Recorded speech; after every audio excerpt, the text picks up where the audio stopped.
When watching The Matrix for the first time, one of its most striking elements is its frequent use of the color green. It is the color of the franchise.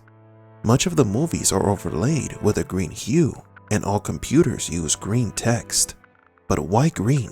When the red pills kill innocent people during their missions inside the simulation, for example, Neo and Trinity's raid to rescue Morpheus, why doesn't anybody feel remorseful?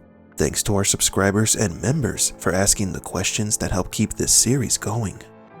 Welcome to Matrix Explained.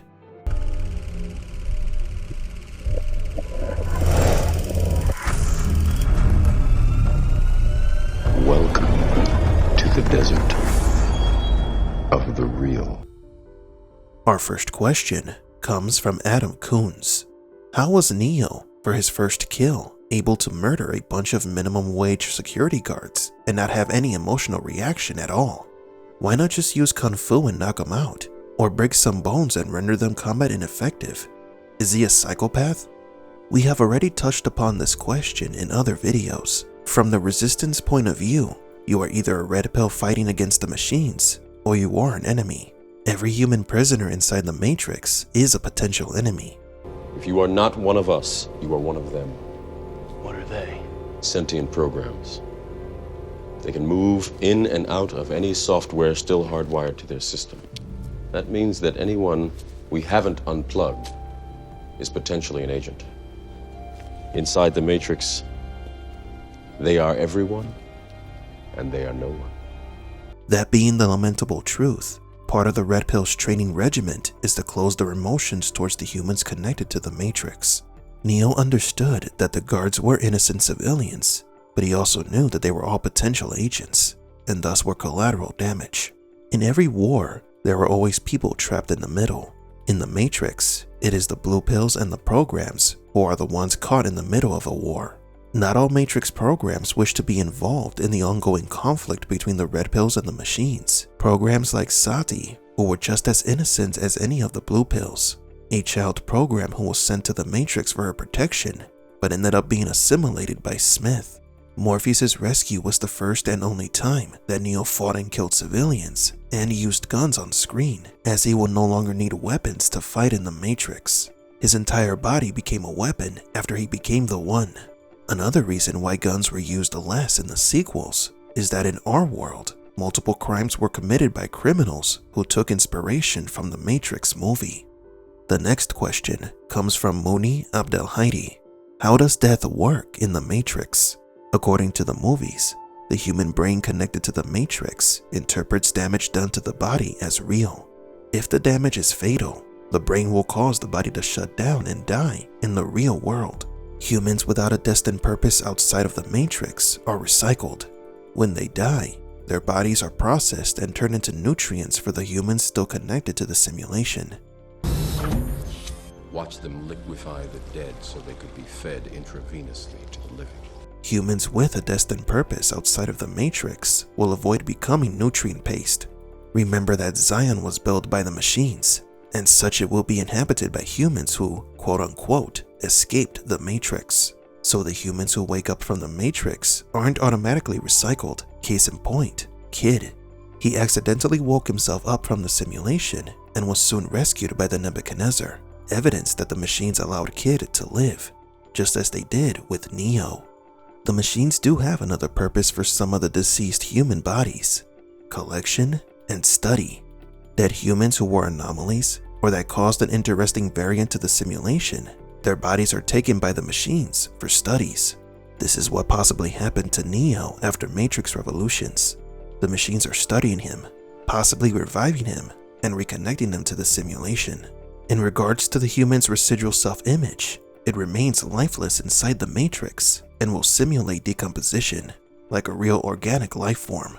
The concepts of life and death in the Matrix are well taken care of in detail by the machines. Now about the mechanical parts that are embedded into the humans. After the body is liquefied, the machines may recycle these parts to use them in the newly sprouted human babies. And our last question of the day comes from Nottingham Lingdo. Why is the Matrix green? This question has been answered by the creators of the Matrix. In an interview on a Warner Brothers related webpage, the Wachowskis said the following, and I quote, "One of the things we tried to do with the Neb for when we were shooting in the real world was use long lenses to separate the humans from the backgrounds. As opposed to when we shot The Matrix, we used short lenses to place the humans in specific deep spaces. We also tinted all of the lights blue in the real world and green in The Matrix." End quote.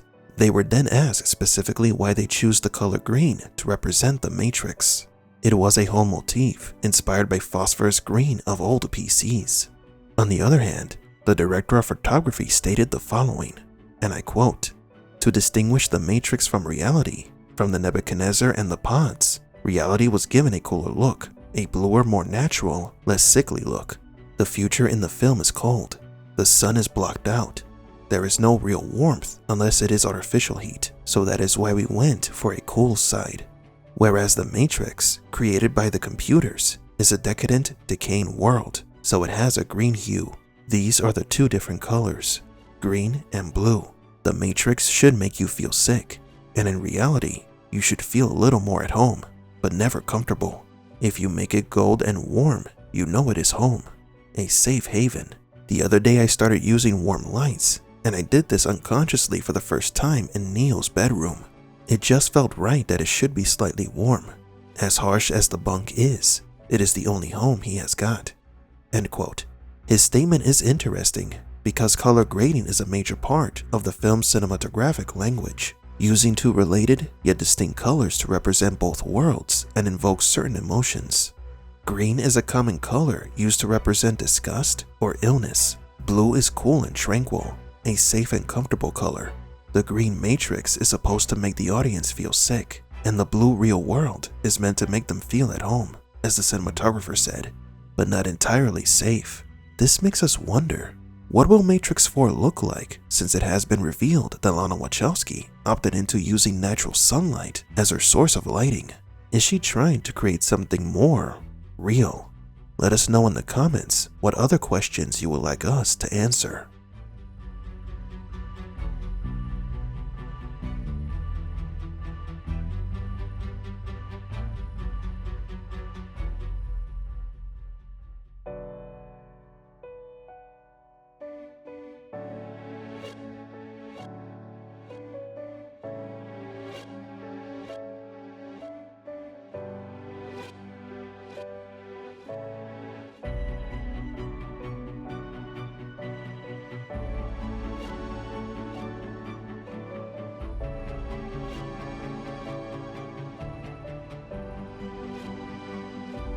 For Matrix Explained, please leave a like and subscribe. And thank you for visiting the Desert of the Real.